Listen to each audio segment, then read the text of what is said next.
தமிழகத்தின் ஒரு சில பகுதிகளில் இன்றும் மழை பெய்து வருகிறது. இதனிடையே வங்கக்கடலில் வருகிற 7ஆம் தேதி காற்றழுத்த தாழ்வுப் பகுதி உருவாக வாய்ப்புள்ளதாக இந்திய வானிலை ஆய்வு மையம் தெரிவித்துள்ளது. இன்று நீலகிரி, கோவை, திருப்பூர், ஈரோடு, கிருஷ்ணகிரி உள்ளிட்ட மேற்கு மாவட்டங்களிலும், மதுரை, விருதுநகர், தென்காசி, நெல்லை, கன்னியாகுமரி, தூத்துக்குடி, ராமநாதபுரம், சிவகங்கை உள்ளிட்ட தென் மாவட்டங்களில் ஓரிரு இடங்களில் கனமழை பெய்யக்கூடும் என்றும் கூறப்பட்டிருந்தது. இந்நிலையில் அரியலூர் மற்றும் சுற்று வட்டார பகுதிகளில் கனமழை பெய்தது. கீழப்பழுவூர், திருமானூர், செந்துறை, ஜெயங்கொண்டம் உள்ளிட்ட பகுதிகளில் பெய்த கனமழையால் வெப்பம் தணிந்து குளிர்ச்சியான சூழல் நிலவுகிறது. ஈரோடு மற்றும் சுற்று வட்டார பகுதிகளில் பிற்பகலில் சுமார் 1 மணி நேரத்திற்கு மேலாக கனமழை கொட்டியது. குறிப்பாக வீரப்பன் சத்திரம், மீனாட்சி சுந்தரனார் சாலை, முனிசிபல் காலனி உள்ளிட்ட பல்வேறு இடங்களில் சாலையில் மழைநீர் குளம் போல் தேங்கியது. இதனால் வாகனங்கள் ஆற்றில் செல்வது போல் தண்ணீரில் தத்தளித்தபடி சென்றன. இருசக்கர வாகனங்களில் தண்ணீர் புகுந்ததால் தள்ளிச் செல்லும் நிலை ஏற்பட்டது.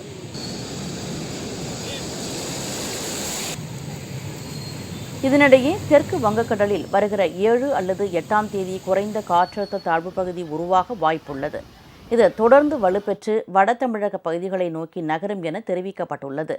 ஒட்டுமொத்தமாக நவம்பர் மாதத்தில் தமிழ்நாடு, புதுச்சேரியில் வடகிழக்கு பருவமழை இயல்பை விட அதிகமாக பெய்யக்கூடும் என வானிலை ஆய்வு மையம் அறிவித்துள்ளது.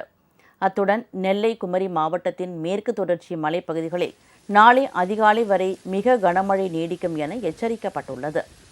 மன்னார் வளைகுடா மற்றும் குமரி கடல் பகுதியில் மணிக்கு 35 முதல் 55 கிலோமீட்டர் வேகத்தில் காற்று வீசும் என்றும் எச்சரிக்கை விடப்பட்டுள்ளது. இதனால் நாகை மாவட்டம் ஆறுகாட்டுத்துறை, வேதாரண்யம், கோடியக்கரை பகுதி மீனவர்கள் கடலுக்கு மீன்பிடிக்க செல்லவில்லை.